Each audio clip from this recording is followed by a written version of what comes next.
Welcome back to Refresh. As you know, this is a time to connect, to be inspired, to learn something new, and ultimately feel better about ourselves in this time we spend together. So I'm hoping everyone's feeling pretty good. By the end of this 45 minutes, we'll feel even better for sure. I am still, have to tell you, sitting in the learnings from Tiffany Wilding White. She was our guest on our last Refresh, our national gymnastic champion, owner of Mind Over Matter. And if you've not seen our conversation, please go to jenwnow.com.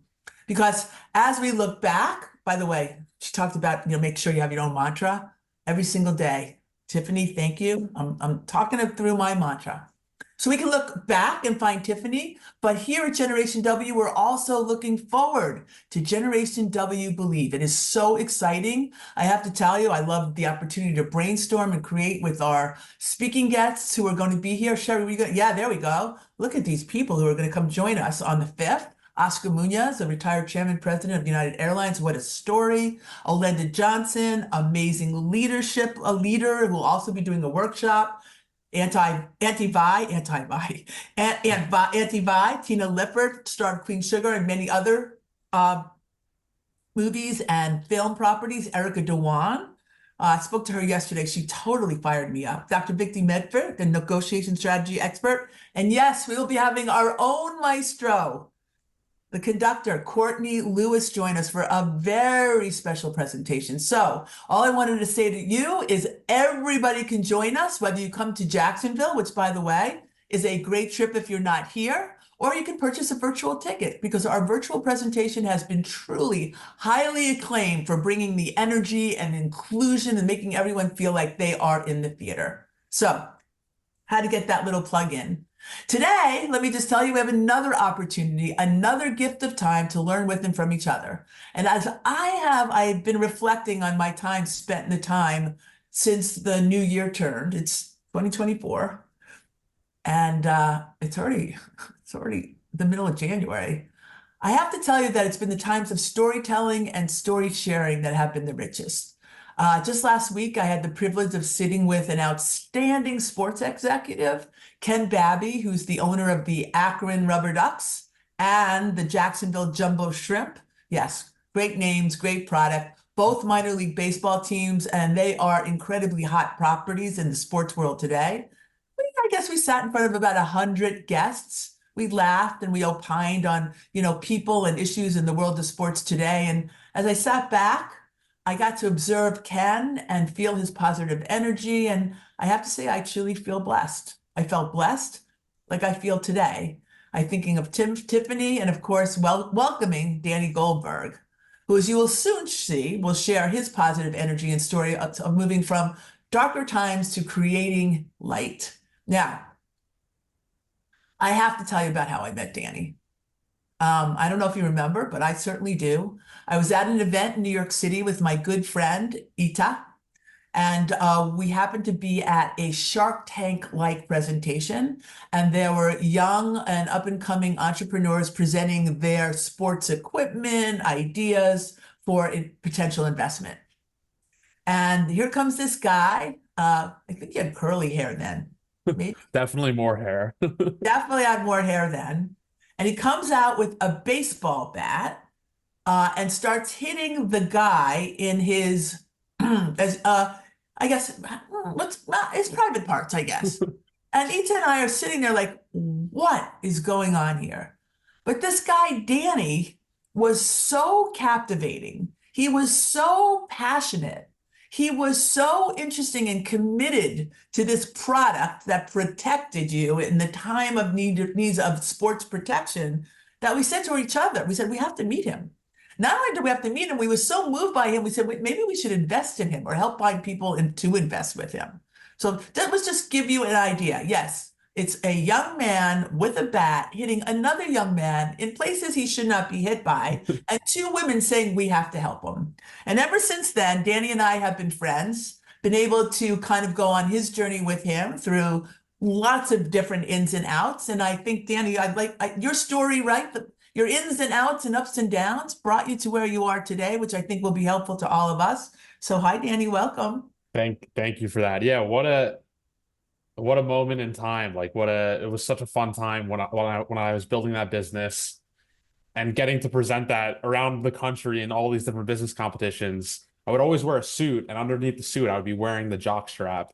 And I'd bring all different sort of weapons, baseball bat, sledgehammer, hammer, and yeah, it was a very protective jock strap, and it was a lot of fun building that business. Yeah, and here we are, me and Ita, the two women thinking, oh, yeah, we think maybe we should get in the jockstrap business. But really, it wasn't about the jockstrap business. Danny, it was about you, Mm. right? And so you would go to these competitions and you win. So what was it about you that we all fell in love with? Yeah, well, I think you kind of hit it on the head before, but I was so passionate about what I was building, Yeah. and I had a bigger vision for what could be and what we were doing and the impact that we were going to have. But my entrepreneurial journey actually started with a business before that, similar both in combat sports. So when I was 14 years old, I started my first business selling boxing gloves. How it started, I was sitting in my yard with my dad, and I turned to him. My dad was an industrial designer, and I asked him, "Hey, Dad, how do I build something great in life?" And he thought for a minute, and he said, "Find what you love, and you'll build something amazing." And at that time, I loved boxing. I was working at the local boxing gym, training for my first amateur boxing fight, and I realized everyone in the gym needed a good pair of gloves. So a few minutes later, I said, "Let's sell boxing gloves." And my dad started digging in with more questions. And 2 weeks later, I had a business plan and a company name, a logo, and had placed my first order with a manufacturer overseas. And that was actually the start of my entrepreneurial journey. At 14. Yeah, and I I loved it. When we got our first shipment, I'll never forget a truck pulled up, and it's only a couple boxes that we ordered just to like test the market. And I put them in my garage, and I filled up a huge duffel bag and put all the equipment from the boxes in the bag. And asked, I couldn't even drive yet. I didn't have a permit. So I asked my parents, "Can you drive me to the local gym?" And I said, "Let's see what I can do." And I started selling the gloves to people in the gym. And then that became like our weekend routine. Every weekend, we'd fill the duffel bag, and I'd say, "Okay, we're going to go to this gym, and then that gym, and then that gym, and we'll see." And I used to joke with them. I'd say, I'll call you when the bag's empty, and then you can come pick me up. But so we would go around to all the different gyms, and I built that business for 6 years, and I got to travel all over the country selling boxing gloves. And as a result, I got to meet and train with like the fighters who I admired that I looked up to. I got to train with them, give them gloves, and that's kind of what naturally led to the progression of ultimately selling that business and then building the jockstrap business. Really? What, were you getting hit in inappropriate places, Danny? Was that what happened? So no, not exactly. So Inc. magazine selected my previous business as one of the coolest college startups, and another company had reached out and they said they wanted to develop a jock strap, and they knew I already had made a lot of headway in the combat sports space, so that's how we ended up partnering together and working together on that business. I see. Okay. And then, well, ultimately that business fizzled, Yes, it's still around today, but I ended up leaving the business. right? And what happened after that? So when I was 20 years old, my dad died. Excuse my dog. So when I was 20 years old, my dad passed away after 7 months. After 7 months, he was diagnosed with cancer. And I'd say really what shifted for me after my dad passed away was that I started to redefine success in my own life, and I really threw myself into my work. And I believe that if I focused on a business that was more profits driven, I'd be able to make more money and ultimately help take care of my mom. And that was really like the driving force. So after I graduated from college, I started fishing for what would be the next business. And I started a manufacturing agency, having spent a lot of time making products overseas. And I started a manufacturing agency where I started helping consumer brands here in the States manufacture products overseas. And similar to the boxing glove business, no different. Like I just focused on finding one customer. And when I found one customer, I said, okay, I have one customer, I could find another customer. And that started to just like naturally started to build. And within like a year and a half, I had built a very nice, small, profitable business. And from that point forward, I started to grow it. And pretty quickly, like I'd say within 2.5 years, we were the manufacturers behind the Gravity blanket, which was one of the Kickstarters at the time, like top 20 grossing Kickstarter campaigns of all time. Hmm. Okay. And listen, I just want, for anybody who's listening, this is kind of, it's an inspirational story of growing businesses, right? Everyone thinks it's so hard. I'm not saying it's not. It is really hard. But here's Danny. Oh, I had this idea, so I just went and did it. I had this idea. I went and did it. Yeah, So and I'd say are the barriers to entry that easy, or so. I always say I think that the way that I like to look at business is just like finding a one customer and one person who has that problem and being the solution to that problem. That's at least always been like the way that I would look at it if I was trying to go from 0 to 1. Trying to really think about, I have this problem, someone else might have this problem, reach out to that person and see how I could solve that problem, and then go and solve that problem. And if you could do that for one person, if it meets one person's criteria, it's likely that there are other people in the world who have that. So that's honestly like what led me. The boxing glove, I was more really driven from passion, but a lot of people needed boxing gloves. The jock strap was it was a bigger problem in the market. Lots of people had it, so we went and developed the product. The manufacturing business was really I found one customer and it snowballed into the next customer and into the next customer. And little by little, I started to build an infrastructure and an infrastructure to support that business. And I ended up opening up an office in Hong Kong, where most of the business took place. And we worked with really small companies all the way up to very mature and large companies, helping them figure out how to make their product, where to make it, and then managing all of that. now I remember that you were in the desk business as well. Yes, that was a failed venture, but I'm happy to talk about that too. Um, Okay. as a role, like as a spin out of that business, I wanted to, for the longest time, I wanted to go back to building a brand. So I moved from like building consumer brands in the boxing glove company and the jockstrap business to building an agency and working alongside these really fun early stage companies and helping them build their entire supply chain.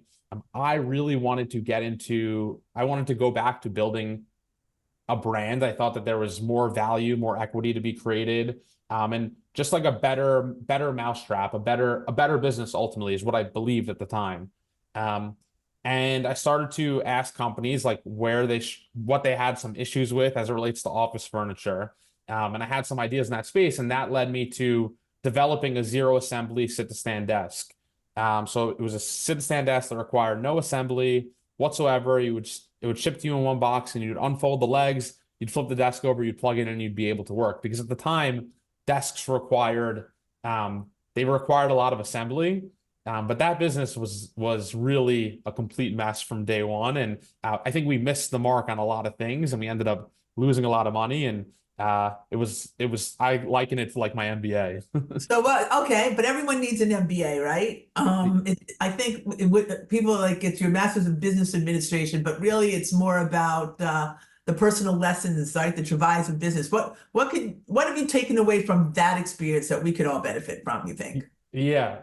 Oh, there's so much. There's a book in the lessons that I learned as a result of trying to build that business. So now when I think about like businesses in general, I think about going from just 0 to 1, similar to, like I said, trying to just find one person with the problem and making sure that you can solve the problem and then going and actually delivering and solving that problem. With this business, I thought that it was a good idea. I gathered enough data that like people thought it was a creative idea, but not necessarily a good idea. People thought it was a novelty in terms of the design, but they weren't willing to pay a premium because it required less assembly. So like, although it solved the pain point, it didn't solve enough of a pain point. And I kind of just ignored the data from the beginning and thought, yeah, like this is a good idea. It will be better than what's in the market and it will sell.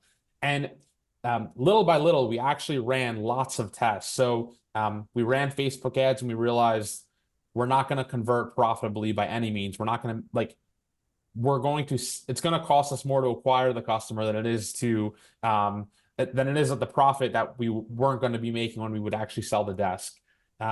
Furniture is extremely it's logistically, it's a nightmare. It's big, heavy items. So we ignored all these little data points that told us this is going to be an incredibly difficult business to build and the odds of succeeding are very slim. And we ignored it because we thought it was a novel idea. And I ended up spending almost 2.5 years on the business, trying to get it off the ground with sheer force. And at the end, when I look back, all the data was consistent from our initial findings that it was going to be very hard to acquire customers profitably. Logistically, it was going to be a very difficult business to build. So I always say, spend the least amount of money you can to validate whether or not you have a business or not. And once you do, and once you validate it, you could lean more into that and spend more time building the business. Okay, so that's helpful. All right, so now you have your failed business. It took you to get to what, 25 to be there, right? Yeah. Yeah. So through the process of all that, unfortunately, another big life event happened. So my mom was diagnosed with cancer when I was 25. And the day she checked into the hospital, she never ended up checking out. So she was in the hospital for 2 months until she passed away. And for the first from 20 to 25, I was so hyper focused on building my career. And I thought that it would be really a means to an end to some degree. And I do genuinely love entrepreneurship. I love tinkering and building. But I was if you asked me at the time, I was all work all the time, 24/7. That was my life. When my mom died, I took a huge beat and started to really reevaluate how I looked at success in my own life. And what I realized was that I didn't want to just build a successful career, but that I really wanted to build a successful life. And I started to redefine what success looked like to me in my life, not just in my career. And I realized as a result of sitting with that, and it wasn't an overnight thing, I needed to make some changes in my life. And that's really what started to lead me into the world of impact. It led me to starting my own podcast, which I now put on pause, but starting my own podcast and ultimately the work that I'm doing today, which is speaking and working with corporations. So it led to a very big pivot in my own career where I realized I'm not just going to build my career, I want to build my life. And in terms of my career, I realized what I cared most about wasn't profits, although they're obviously important. It was impact. And today, probably that's the filter that I view the work that I'm doing today. I put that over everything else. Impact. So tell us about the impact you want to make, Danny. And it'll be interesting too for our guests as well. If anybody has impact story or where they focus on, I can certainly resonate and relate to that. That resonates with me strongly, of course, but go ahead. Yeah, what impact means to me as it relates to work, or just the shift in general? In general, yeah, in general, sure. So after my mom passed away, I wanted to use my story. I wanted to use my story and the experience that I had lived through and losing my parents young and the perspective that I had gained as a result as a means to help people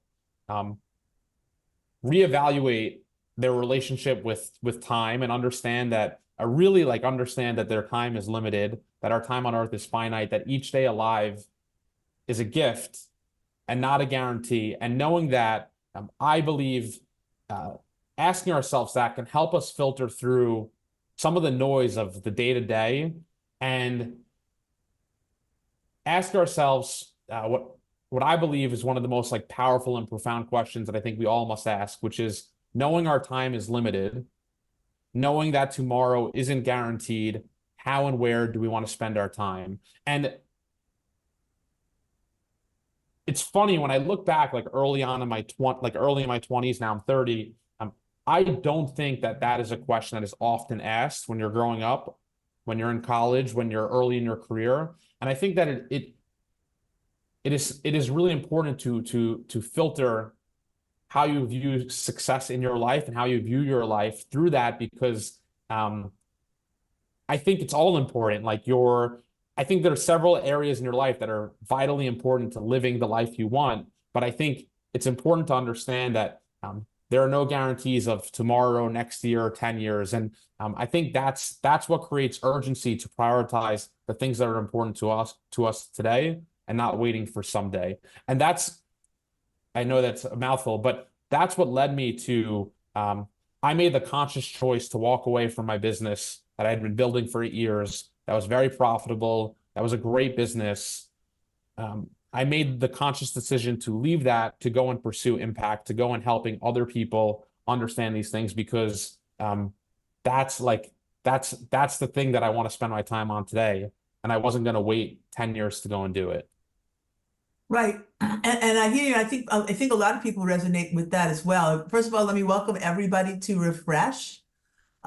Today we're with Danny Goldberg, a very a successful entrepreneur from a very early age, who experienced, tragedy in his life that had him reassess and reevaluate how he would define success in his life. There is somewhat of a luxury of that. I mean, to me, it seems like you could have both, in so much as people, the way I've always looked at it, Danny, is that no matter what job I had or work I did, I tried to look for the impact point of it. So what I would say is, when I worked for the PGA Tour and I was tasked, which is with making Tiger Woods more money, because that was our job, right? I was excited to help, elevate the whole platform, because I understood that the impact point was the tournaments in every market that generated charity that helped people's lives.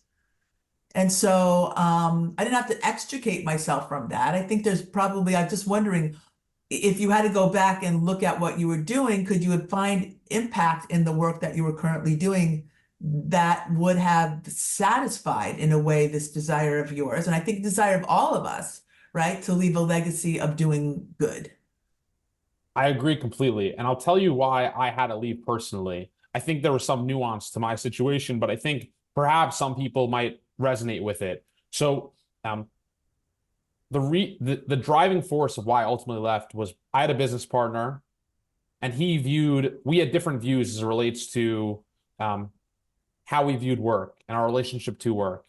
He wanted me to be focused on work all the time, only work 24/7. And I started to do other things. I launched a podcast, which started to gain some momentum, and he viewed that as a distraction to how I showed up to work and what I was spending my time and energy on. And to me, I viewed that as an important integration into what was important to me to build my life and not just my career. So we had a complete difference in point of view as it relates to that. And that's why I had to pack my bags and leave.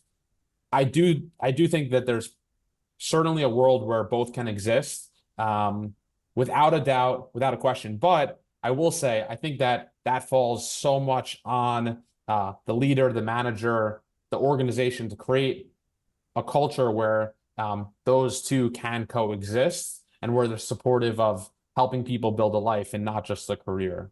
Yeah, I think there's a lot more focus there. You put together, we always ask all of our guests to put together 3 things that you would like to leave behind, if you will, for us to ponder.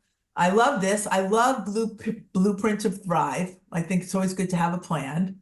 It's like, I'm going to go back to Tiffany. She said that we have to ink it to think it. I like that. Yeah, I think writing things down is great in general. It's like, helps you really commit to them. Right. And so go ahead. So get intentional about your successful life. Yeah, so I think get intentional about your successful life is really about doing like the hard introspective work and understanding what's important to you and how you define success, and take some agency and ownership over success in your own life, and understand that to some degree, or really to a great degree, you get to define what success looks like to you, and not just in your career, but in your life. And I think that there's something that can happen when we start to do the work in defining what success looks like in each key category of life, and with our family, our friends, adventure, like trips, community contribution, money, career, home, love. I think that those are such important elements to include when we think about success, because at the end of the day, I think it's without a doubt, everyone wants to build a successful career, but everyone also wants to build like a successful, thriving life, and they go hand in hand, which is why I think it's very important to define your successful life and not just your successful career. No, I think that's really important. As it's often been said and written on your tombstone, you're not going to say, here's a person who worked 24/7, right? It's going to be Yes. about the other things in your life, your family, usually, that gets mentioned. So, okay, we hear you on that one. Again, I invite all comments, personal stories that you'd like to add in the chat on Facebook. Let me just check, make sure. I usually get a little note here. All right, number 2, understand where and how with whom you want to. This is so incredible. Tell us a little bit about this. And you specifically say limited time. You mean my time's not unlimited, Danny? Yeah, I think it's funny how as it relates to like our own mortality, we all know where death is a part of life, but I really believe that most people don't live as if they really believe it. I think mortality is something so many of Be a us. little bit of a downer, Danny, but go ahead. I understand what you're saying, but go Yeah, ahead.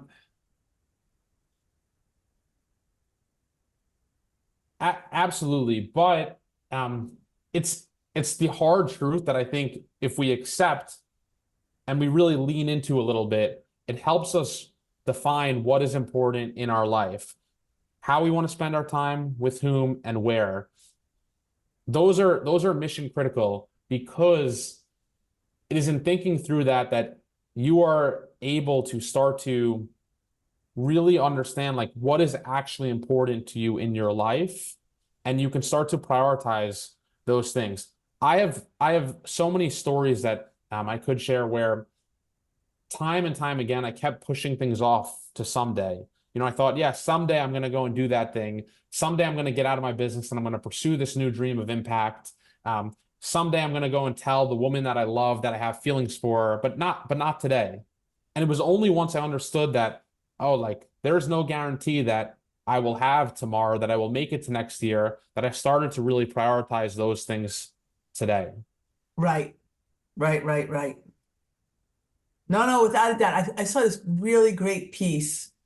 Oh, so limited time is just it's lifespan as opposed to like wanting 25 hours of a 24-hour day, right?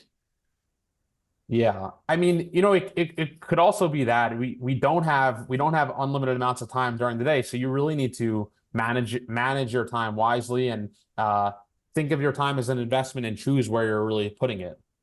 No, it's a great point. I personally struggle. I'm sure a lot of other people do too. I get requests daily. Could you talk to this person? Could you say hello to this person? Can you just help this person?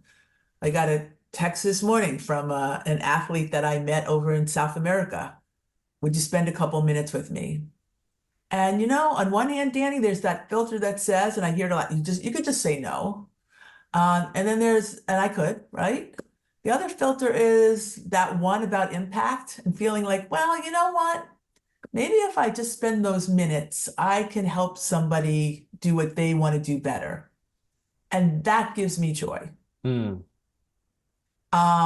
Because if it didn't, then it would be hard for me to like spend all the time that I do. But it does give me joy. Maybe because there's so many people along the way that have helped us, right? Yeah. So I feel an enduring commitment to want to return that. And so there's a struggle there for me. Okay, let's go to that. I'm not sharing because we're just talking. And let's go to our third. Let's go to your third one. Yeah, so I view these as like step one, step two, step three.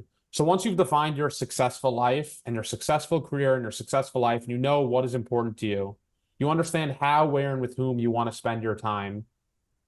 You need to start to urgently make the space and to prioritize those things. And some of these things are some of these things are big things. I see in the comment there's a question about like how do you cope with fear?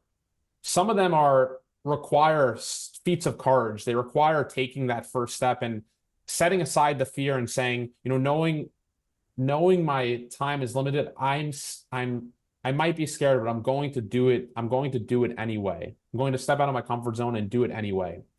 And number two is sometimes it doesn't require huge feats of courage. It's just having the awareness and the intentionality behind how and where you want to spend your time to make the space and to prioritize those things. And what I mean by that is like for some people, family might be the most important thing. And if you have that awareness, maybe then on like Saturday mornings from 9 to 2, it's going to be family day. And that's going to be the time that I've blocked, that I've committed to, and I'm holding that space for family time. And, you know, just to go back to your point before, you feel kind of like this push and pull around, you know, giving back and making the time to help someone who might be looking for that help. But maybe it's, you know, during Saturdays 9 to 12, like that's family time. That is a bucket that I'm going to fulfill and satisfy.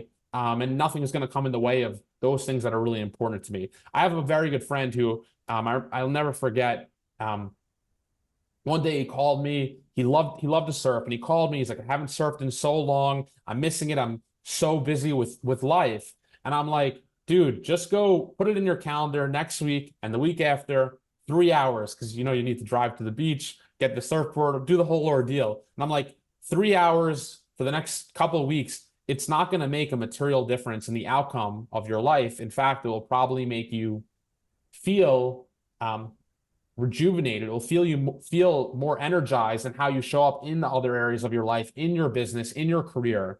And he started to do it. And ultimately, he moved to Puerto Rico. So he ended up swinging a little bit the other way, just in terms of going all in on the surfing life. But it serves as an important reminder that to some degree, we have the ability to make that space and make that time and commit to holding that to make us be our best selves and how we show up in the world for our loved ones, for our work, and for the life that we want to go and build. Without a doubt. Let me share Cindy's comment and also Stephanie's. And Brigitte, you know, Bridget lives in Ghana. And so I'm always happy when we see her. These are all great points. It's a blessing to figure out. Know what's most important, including how you plan to achieve your long-term goals at an earlier age. It took some of us longer than others. Yes, Cindy, totally. Like at 14, I wasn't doing boxing gloves or manufacturing or figuring out my brand, but I'm so impressed when others can do it. Then taking the first step, change perspective from fear to excitement on the opportunity, it makes all the difference. Okay, that's a definite vote of validation right there. And then Stephanie says, I think realizing you don't have infinite time can serve as a motivator to push through fear and then do it anyway, or someday is today. And I love that as well. There was this great piece. I don't know if any of you subscribe to Axios. It was the power of now. And, you know, there's a procrastination piece in all of that. Like, don't wait to say thank you, I love you, compliment, or even break up. All these things we should move on because, as you're saying, you know, time is limited and it doesn't stop for anyone, does it, Danny?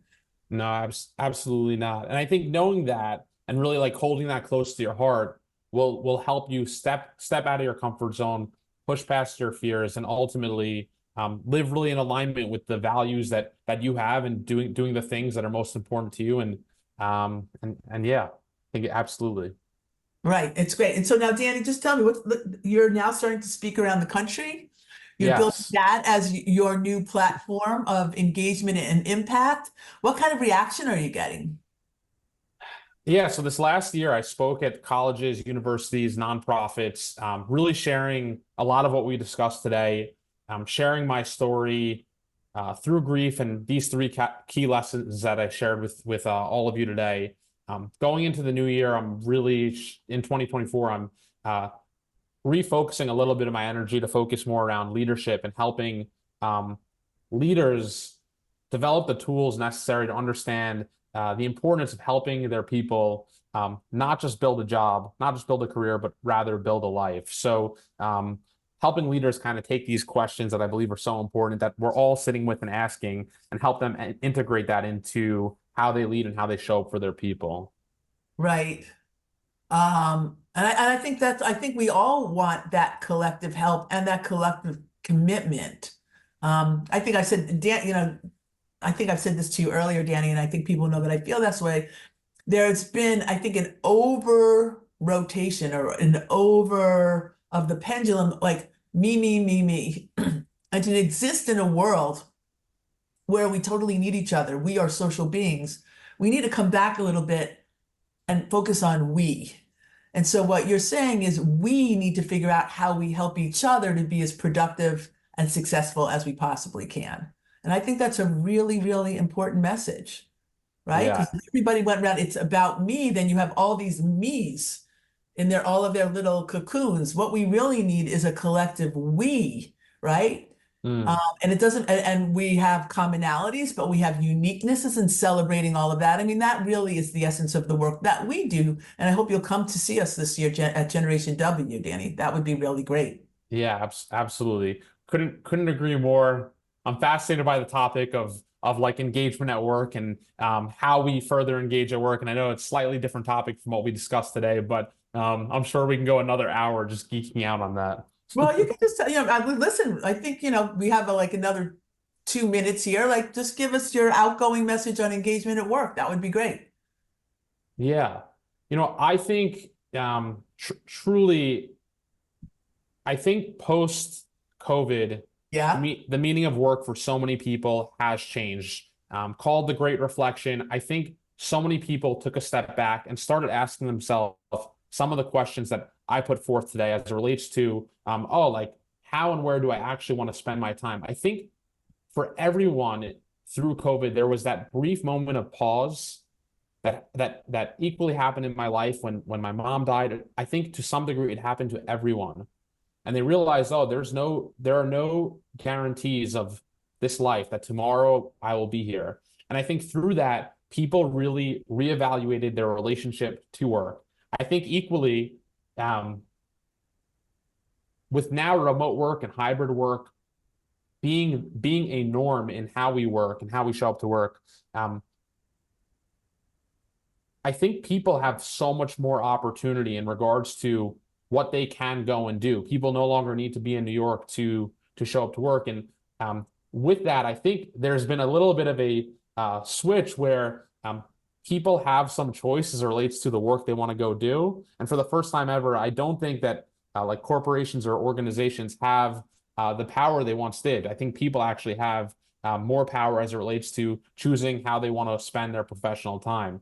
And I think that the way leaders need to lead needs to shift to meet people where they are and where the world is going, to create highly engaged employees and people that are committed to the work, to the team that they're on, so that they don't leave the companies or job hop, or so that they show up as highly engaged employees. No, I agree. It makes me also think of NIL, but I think there's a responsibility that goes both ways, but I totally agree. Danny, I have to just say, I always keep notes, and you said two things in the beginning. And it's interesting because one of them was your conversation with your dad when you said, how do I build something great in life? And at the time, you were thinking about a product. You were thinking about a business. You were thinking about boxing gloves. And then you said a little bit later on, I wanted to build a successful life. And perhaps that is the great thing that you referenced when you were 14 and probably didn't even know it. And I thank you for all of that, for reminding us about building successful lives and all the elements that would take, right? And that we should focus on that a little bit more, all the bits, pieces, parts, people, motivations, inspirations, learnings, all those things. So thank you for elevating that as a discussion today, Danny. I really, really appreciate that. I want to let everyone know I thank you for being here. Again, sharing stories is always part of the gifts I feel that we can share with each other. In 2 weeks, we will be back. It is a very special day, especially if you know me and my history, that I always felt that I show up because I was a young female athlete, and at the time it wasn't. But today, to be a female athlete, oh my goodness. On the 7th of February, it's the National Girls and Women in Sports Day. We have an amazing guest again. Her name is Kay Rawlins, and Kay is the founder, vice president of Orlando City Soccer. I had the chance to go see a game last season. It's the owner, it's one of the top men's and women's professional leagues in North America. I think the NWSL is growing like crazy under the leadership of Jessica Berman. And Kay's journey was not so linear, but she used her platform to build and champion women, inclusivity and diversity. And she spoke with our WOW girls in Orlando a couple of months ago, and she was like unbelievable. So we're glad to be able to share Kay, her story, her guidance, her advice, celebrate Girls and Women in Sports Day, and we'll have some other special guests as well. Also, before you leave, let me also remind you, as I did in the beginning, Generation W is on April 5th. Please, grab your cameras. If you have, we do have, there we go. We have a code. So if you have your camera, take a picture. And when you get a chance, you can go online, see what we're up to, and then register. The more, the merrier, I promise you. It is an inspiring, energizing, motivating, aspirational day that you will remember for a long time. So we hope to be able to see you at Believe. But before then, we'll see you on February 7th. Thank you, Sherry Levin and Ariel, our producers, helping today. It's great to see you again, Danny. You keep up the great work. No, you know where we are. Let us know where you are. Everyone, thanks again and have a great day.